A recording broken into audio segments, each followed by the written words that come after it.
இயேசு உங்களை நேசிக்கிறார். பிரியமானவர்களே, இந்த நாளில் ஆண்டவர் நம்மளோடு பேசும்படியாய் வேதத்தில் கூட சில வசனங்களை வாசித்து நாம் கற்றுக்கொள்ளக்கூடிய ஆண்டவர் நம்மளோடு பேசுகிற வார்த்தைகளை பார்ப்போம்.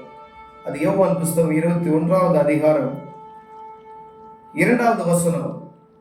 ஆண்டவராகிய இயேசு கிறிஸ்து இந்த பூமியில இருக்கும் பொழுது 2024 வருடங்களுக்கு முன்பதாய் ஆண்டவராகிய இயேசு கிறிஸ்து இந்த பூமிக்கு வந்தார். மனுக்குலத்தை மீட்கும்படியா இந்த பூமியில வந்து தன்னுடைய சொந்த இரத்தத்தை சிந்தி மரித்து உயிர்த்தெழுந்து அவர் நமக்கு இன்றும் என்றும் அவர்தான் கடவுள் என்கிறதை உறுதிப்படுத்தும்படியாய் அநேக காரியங்களை அற்புதங்களை செய்திருக்கிறார். பிரியமானவர்களே, அப்படி 2024 வருடங்களுக்கு முன்பதாக ஆண்டவர் செய்த ஊழியங்கள் முடித்துவிட்டு அவர் பாடுகள் பட்டு அவர் உயிர்த்தெழுந்ததுக்கு பிற்பாடு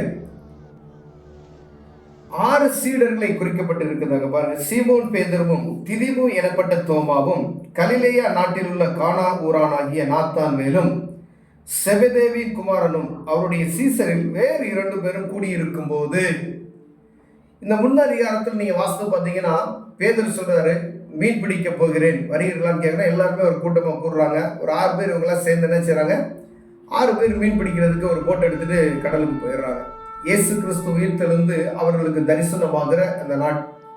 அவர் காலையில கரையில இருக்கிறாரு, போட்டு வருகிறதை பார்க்கிறார்.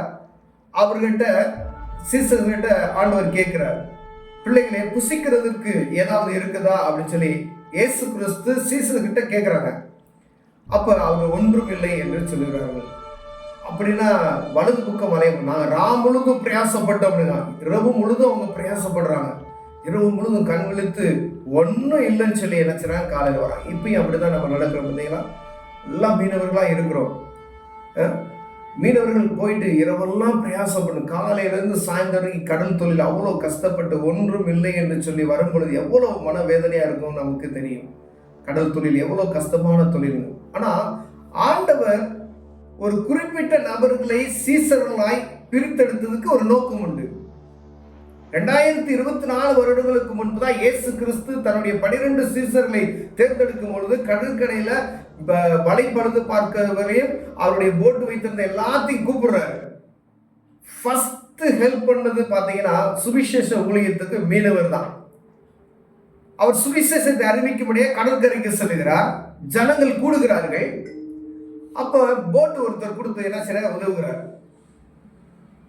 போட்ல ஏறி உட்கார்ந்து பிரசங்கம். ஃபர்ஸ்ட் பேடா எது பார்த்தீங்கன்னா போட்டு பார்த்தீங்கன்னா ஒரு போட் கடற்கரையில் ஜனங்கள் எல்லாம் கடற்கரையில் அமர்ந்து சுவிசேஷத்தை கேட்கிறாங்க. மீனவர் தான் முதல் கொடுக்கிறார். இந்த 6 மீனவர்களை விசேஷமா ஆண்டவர் அந்த பிரித்து காமிக்கிறார் வசனத்துல. இவங்க பூரா மீன் பிடிக்க தொழிலுக்கு போயிட்டாங்க திருப்பி. அப்பதான் சொல்றாரு ஆண்டவர், புசிக்கிறது ஏதாவது உங்கள்கிட்ட இருக்கா அப்படின்னு சொல்லி ஆண்டவர் கேட்கிறார்.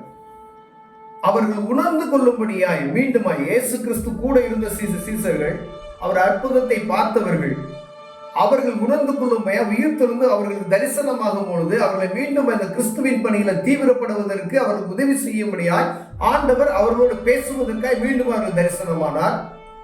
அப்படி தரிசனமாகும் போது தான் சொன்னா ஒன்றும் இல்லை போடல அப்படின்னு சொல்றாங்க. அப்போ படகிற்கு வலதுபுறமாய் வலையை போடுங்கள் என்று சொல்லுகிறார். வலது பக்கமா வலையை போட்டு என்ன செய்றாங்க, திரளான மீன்கள் 153 பெரிய மீன்களை பிடித்தார்கள். அதாவது அந்த கடைசியில 11 வசனத்தை பார்த்தீங்கன்னா, சீமோன் பேதுரு படவில் ஏறி 153 பெரிய மீன்களால் நிறைந்த வலையை கரையில இழுத்தான். இத்தனை மீன்கள் இருந்தும் வலை கிளியவில்லை. இவ்வளவு மீன் பிடிச்சு வலை கிளியல. இயேசு உங்க போட்ல இருந்தாருன்னு வச்சுங்களேன், ஒரு நாள் வலை கிளியவே கிளியாது. ஆனா இயேசுவின் சத்தத்துக்கு நீங்க செவி கொடுக்கணும். ஐயா, நான் லாஞ்சுக்கு போயிட்டு வந்தேன், இன்னைக்கு கடலுக்கு தொழிலுக்கு போயிட்டு வந்தேன், டீசலுக்கு தொக்க வந்துருச்சு, மனவேதனையா இருக்கு. ஆனா இயேசுவுக்கு நீங்க செவி கொடுப்பீர்கள், ஆனால் இயேசு உங்களுக்கு அற்புதம் செய்ய வல்லமையுள்ளவராக இருக்கிறார். நீங்க ஒன்றும் இல்லைன்னு சொன்னீங்கன்னா அவர்கிட்ட சொல்லுங்க, அவரை நோக்கி பாருங்கள், அவர் உங்களுக்கு அற்புதம் செய்வார். உங்க இருதயத்தை அவருக்கு கொடுங்க, ஆண்டவர் உங்களுக்கு அற்புதம் செய்வார். பாருங்க, அவருக்கு ஃபுட் கொடுக்கிறார் பாருங்க. இயேசு அவர்களை நோக்கி வாருங்கள், போஜனம் பண்ணுங்கள் என்றார். அவரை கர்த்தர் என்ற சீசர்கள் அறியாதபடினால் அவர்கள் ஒருவனும் யார் என்று கேட்க துணியவில்லை. அவர்கள் மீனை கொண்டுட்டு வாங்கன்னு சொல்றாரு. ஆனா அதுக்கு முன்னாடி அவங்களுக்கு என்ன செஞ்சாரு, மீனெல்லாம் சுட்டு வச்சிருக்கிறாரு. உங்களுடைய தேவைகள் அவருக்கு தெரியும். ஆனா நீங்க அவரை நோக்கி பார்க்கணும், அவர் வார்த்தைக்கு நீங்க கீழ்ப்படியணும் சொல்லி ஆண்டவர் விரும்புகிறார். இந்த சீசர்களுக்கும் இயேசு கிறிஸ்துவுக்கும் மீனவர்களுக்கும் ஒரு நெருங்கிய தொடர்பு இருக்கு பிரியமானவர்களே. ஆண்டவர் தெரிந்தெடுத்த 12 சீடர்களில் 6 பேர் எங்க இருக்கிறாங்க? மீனவர்களா இருக்கிறாங்க. அப்ப அவர்களை ஆண்டவர் மிகவும் நேசிக்கிறார். உண்மையுள்ளவர்கள் இவர்கள் எல்லாவற்றையும், ஒருவேளை அவங்க அந்த நாட்கள் அவங்களுக்கு படிப்பறிவு இல்லை, அவர்களை கொண்டு உலகமெங்கும் இந்த நாளில் சுவிசேஷம் அறிவிக்கப்பட்டு இருக்கிறது. அவர்களை கொண்டு ஆண்டவர், படிப்பறிவே இல்லாதவங்களை ஆண்டவர் ஞானத்தால் நிரப்பி உலகமெங்கும் இயேசுதான் தெய்வம் என்று அறிவிக்க வைத்திருக்கிறார். நீங்க அறிந்து கொள்ளணும்ல, நீங்க லாஞ்ச் வச்சிருக்கலாம், கடல் தொழிலுக்கு போகலாம், ஆனா இயேசுவை நீங்க ஏற்றுக்கொண்டு இருக்கிறீங்களான்னு பாருங்க. உங்க தொழில் ஆசீர்வதிக்கப்படணும் அப்படின்னு சொன்னா இயேசுவை நோக்கி பாருங்க. இந்த இயேசுவுக்கும் மீன்பிடி தொழிலுக்கும் ஒரு சம்பந்தம் உண்டு. உங்களை அழைத்தவர் உண்மையுள்ளவர். நீங்க அவரை நோக்கி பார்க்கும் பொழுது ஆண்டவர் அற்புதம் செய்வார். அவரை நோக்கி பாருங்க, ஆண்டவர் பெரிய காரியங்களை செய்வார். அவர் உங்களுக்காய் சிந்தின ரத்தம் ஒரு நாள் வீண் போகாது. நம்முடைய பாவங்களை கழுவும்படியே, நாம் செய்த அக்கிரமங்களை நிவர்த்தி செய்யும்படியே 2024 வருடங்களுக்கு முன்பு ஆண்டவராய் இயேசு கிறிஸ்து இந்த பூமிக்கு வந்தார். நம்முடைய பாவங்களை எல்லாம் கழுவுவதற்கு தன்னையே வழியாக சிலுவையில் ஒப்பு கொடுத்தார். பிரியமானவர்களே, விசேஷமாய் மீன்பிடி தொழில் இருக்க ஒவ்வொரு ஆண்டவர் நேசிக்கிறார். அவர் ஊழியம் செய்த இடம் பூரா பாருங்களே கடற்கரை. ஆரம்ப ஊழியம் பூரா கடற்கரை தான். அநேக காரியங்கள் நடக்குது. ஃபர்ஸ்ட் காரியம், அவர் உயிர் தெழுந்ததுக்கு அப்புறம் இந்த நிகழ்ச்சி நடக்கிறது. அவங்க சீசன்ட்ட அவங்க ஊழியத்தை விட்டுட்டு கடலுக்கு போயிட்டாங்க. அப்பதான் அவர் ஏதாவது புசிக்கிறது தாங்கன்னு சொல்றாங்க. அவங்க வெறுமையா வராங்க. இரவு பூரா நாங்க பிரயாசப்பட்டோம், ஒன்னும் கிடைக்கலங்க அப்படின்ட்டு வராங்க. அப்ப ஆண்டவர் சொல்றார், படகிற்கு வலது புறமாய் வலையை போடுங்கள். கீழ்படுகிறாங்க. அடுத்த வார்த்தை அவங்க யாரும் கேட்கல, கீழ்படுகிறாங்க.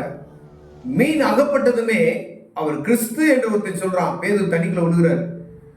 நான் ட்ரெஸ் போடாம இருக்கேன் அப்படின்னு சொல்லி, அவர் கர்த்தர் என்று சொன்னதுமே தண்ணியில விழுந்து அந்த பயப்படுகிற ஒரு சூழ்நிலை. அப்பதான் உணர்வு வருகிறது. இயேசுவின் சத்தத்துக்கு நீங்க செவி கொடுத்தா உங்க தொழில் ஆசீர்வதிக்கப்படும். கடல் தொழில் அற்று போச்சு நீங்க நினைக்காதீங்க. இயேசு உங்க போட்ல இருந்தார்னா ஆண்டவர் அற்புதம் செய்வார், பெரிய காரியத்தை செய்வார். கண்களை மூடவும் ஜெபம் செய்வோம். அன்பின் தகப்பனே, அருமையான நாளுக்காய் ஸ்தோத்திரம் ஐயா. ஒவ்வொரு மீனவர்களும் இந்த இயேசுவை அறிந்து கொள்ளட்டும் ஆண்டவரே. அவங்க போட்ல நீங்க கூட போங்க. அவங்க நீங்க ஆண்டவரே, அந்த நாட்கள்ல 2024 வருடங்களுக்கு முன்பு சீசர்கள் செவி கொடுத்தார்கள் ஆண்டவரே. வலது பக்கம் வலையை போடுங்கள் நீங்க சொன்னீங்க, அவங்க கேட்டாங்க ஆண்டவரே. திரளான மீன்களை பிடித்தார்கள். அநேக அற்புதங்களை அவர்களுக்கு செய்திருக்கிற ஆண்டவரே. இதே போல ஒவ்வொரு மீனவர்களுக்கும் ஆண்டவரே, போட் வச்சிருக்கிறவங்களுக்கும் கடல் தொழில் பார்க்கவங்க அற்புதம் செய்யுங்க. இயேசுவின் நாமத்தில் பிதாவே, ஆமென்.